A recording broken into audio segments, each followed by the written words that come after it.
Blackwood House had been abandoned longer than anyone remembered. No records, no tours, no plaques explaining which family had gone bankrupt inside it. The locals spoke about it the way you speak about a deep part of the woods, quietly, with the understanding that names attract attention. The job posting was handwritten and nailed to a corkboard at the edge of town. Overnight, caretaker needed. No experience required. Pay weekly. No phone number, no address. Only a time. I showed up at dusk because the paper told me to. That should have been the first warning. The second warning was that no one asked for my last name. The groundskeeper met me at the iron gate. He was older than he looked, or maybe the other way around. His eyes didn't settle on my face so much as hover near it, like he was watching something just behind my shoulder. He handed me a ring of keys, heavy iron, numbered by hand. The metal smelled like pennies and damp stone. "All doors except one," he said. I waited for the rest, smiling the way people do when they don't want to seem afraid. The last room on the 3rd floor. He didn't smile back. You don't open it. You don't stand in front of it. You don't speak to it. And if you hear knocking, he stopped like the sentence hurt to finish. "And if I hear knocking?" I asked. He finally met my eyes. "You didn't." He led me inside without another word. The house swallowed sound. The ceilings were too high. The hallways too narrow. My footsteps echoed in places that shouldn't have carried sound. Every clock in the house was stopped. Every mirror felt delayed, like it was thinking before it showed me what I already knew. The air on the 1st floor smelled like dust and old varnish. The 2nd floor smelled like paper, dry, brittle, forgotten. The 3rd floor smelled wrong, not rot, not mold, something warmer, like a room that had just been occupied. The last room sat at the end of the 3rd floor corridor. It didn't have a number like the others. It didn't even have a handle. No visible lock, just a dark wooden door, swollen and uneven, as if it had been soaked and dried over and over again. The grain of the wood twisted in patterns that made my eyes ache if I stared too long. I didn't stop walking, but I felt it register my presence anyway, like pressure behind the eyes, like the moment before someone says your name. The first night was quiet. That's what I told myself later. But looking back, the house was already working on me. The silence wasn't empty. It was arranged. When I walked the halls, I could feel the rooms listening. When I checked the windows, the glass reflected shapes that weren't mine. When I passed a portrait, the painted faces seemed to lean inward, closer, as if they could hear my breathing. I tried to sleep in the caretaker's room on the 2nd floor. I lay down, closed my eyes, and immediately dreamed of a hallway I didn't recognize. It stretched farther than it should have, and the walls breathed softly as I walked. At the end was a door I somehow knew belonged to me. I woke up standing on the 3rd floor, barefoot, facing the last room. The key ring was still in my hand, digging into my palm like I'd been holding it too tightly in my sleep. I didn't tell anyone. There was no one to tell. The second night, I forced myself to stay on the lower floors. I drank coffee until my hands shook. I watched the dust drift through the moonlight like slow snowfall. I listened to the house settle. It never settled. The third night, I found a door on the 1st floor slightly open. I knew I'd locked it. The latch was old and loud. It made a sound like snapping bone when it clicked into place. Now it hung open, just an inch. Inside was a room full of covered furniture and a single mirror facing the door. I didn't remember seeing that mirror before. In the glass, the hallway behind me looked longer than it was. I stepped back and the reflection stepped back slower. Not much, just enough to make my throat tighten. On the 4th night, the knocking started. 3 taps, slow, measured, patient. Not from the last door, from inside the walls. I froze mid-step. The sound came again. 3 taps, a pause, 3 more. I pressed my ear to the plaster, heart thumping hard enough to make my vision pulse. I heard breathing, not panicked, not angry, waiting. I told myself it was pipes. Old houses make noise. old wood shifts, old metal groans. But this wasn't groaning. This was communication. By the 6th night, the house had learned my habits. Lights flickered only when I passed beneath them. Doors creaked open just long enough for me to notice. The temperature dropped sharply near the 3rd-floor hall, like the house wanted me alert when I approached it. That was when the voice spoke. Softly. Close. "Can you help me?" It sounded exactly like me. Same cadence. Same tired hesitation at the end of the sentence. I stepped back so quickly my shoulder hit the opposite wall. The keys rattled. The voice went quiet, as if it was listening to my reaction. Then it whispered again. Barely audible. "Please." I didn't answer. I shouldn't have answered. The next night I tried to prove it was nothing. I brought a chair to the 3rd-floor hall and sat facing the last door until my legs went numb. I counted seconds. I watched the dust move through the thin light at the far end of the corridor. At 2:13 a.m., the wallpaper beside the door flexed inward, just slightly, like someone pressed a palm from the other side. The pressure held for 3 breaths, then released. A moment later, the air changed, not colder, not warmer. Used, like a room after a stranger leaves it.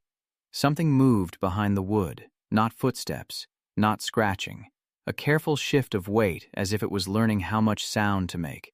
Then the door whispered, so softly it was almost thought. Again. After that, the house stopped pretending to be empty. I found doors unlocked that I knew I'd secured. Mirrors reflected hallways that didn't exist. Once I followed a sound and found muddy footprints pressed into dust that hadn't been disturbed in decades. Bare feet. Facing my bedroom door, I stayed awake as long as I could. When sleep came, it didn't feel like rest. It felt like the house pulling a curtain over my eyes so it could show me what it wanted. I began dreaming other people's memories. A woman sobbing behind a bathroom door that wouldn't open. A man sitting at the edge of a bed, counting pills again and again. A child pounding on a locked door while someone on the other side whispered apologies like prayers. Every dream ended the same way. A hallway, breathing walls, a door at the end. And when I woke, my feet hurt as if I'd been walking. On the 9th night, the voice changed.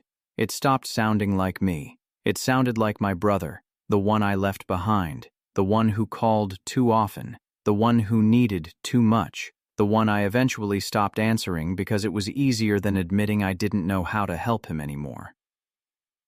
"I'm still here," the voice said. "I never left." My stomach dropped like I'd missed a step on a staircase. I hadn't heard that voice in years, not even in my dreams. I'd tried to scrub it out of my memory because remembering meant admitting what I'd done. "What do you want?" I whispered, and immediately hated myself for speaking at all. The voice softened like it was smiling. "Come see what you left." I confronted the groundskeeper the next morning. He was waiting by the gate with a cigarette he didn't light. When I told him what I'd heard, he didn't look surprised. He looked tired. "That room doesn't create anything," he said. "It collects." "Collects what?" He hesitated, then spoke quietly, as if the house could overhear even out here. "Whatever people refuse to carry anymore," I demanded he explain. He stared past me at the silhouette of Blackwood House against the pale morning sky. "Guilt," he said. "Regret. The parts of you that don't move on when you do." I asked why the door was locked. His jaw tightened. "Because when it opens, someone always stays." I laughed because the alternative was believing him. He didn't laugh back. That night the door had a handle. Polished. Warm. And my key ring was missing a key I didn't remember owning. I stood in the 3rd-floor hall staring at the metal like it might vanish if I blinked. The handle looked new, but the door around it looked older than before, more swollen, more veined, like skin stretched too tight over bone. The voice spoke again, not pleading now, certain. "You've been walking past me for days," it said in my brother's voice. You can't pretend you don't hear me. I swallowed. My throat felt raw. I didn't leave you, I lied. The door made a sound, something between a sigh and a chuckle. You did. My hand lifted without permission. The key slid into the lock like it belonged there. I don't remember deciding to turn it. I remember the sound. A deep, satisfied click. The door opened inward. There wasn't a room behind it. There was a hallway. Longer than the house should have been. Longer than any hallway had a right to be. The walls were pale, textured like plaster that had been sanded too smooth. The air smelled like old breath. The floor felt soft underfoot, giving slightly with each step, like walking on carpet that was laid over something alive. I turned to leave. Behind me, the door shut. The lock clicked. I tried the handle. It didn't move. The hallway stretched forward, and the house behind me was gone as if it had never existed. So I walked. With every step, something peeled away from me. A memory I avoided. A justification I clung to. A lie I told myself so I could sleep at night.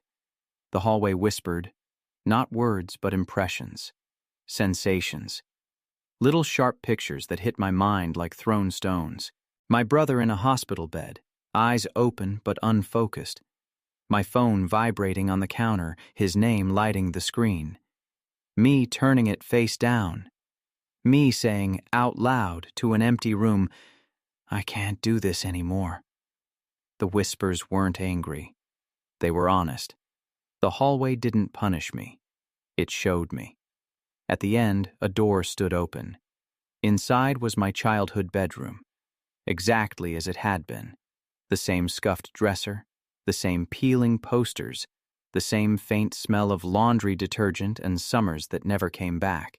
My brother sat on the bed, alive, unmarked, smiling the way he used to before everything went wrong.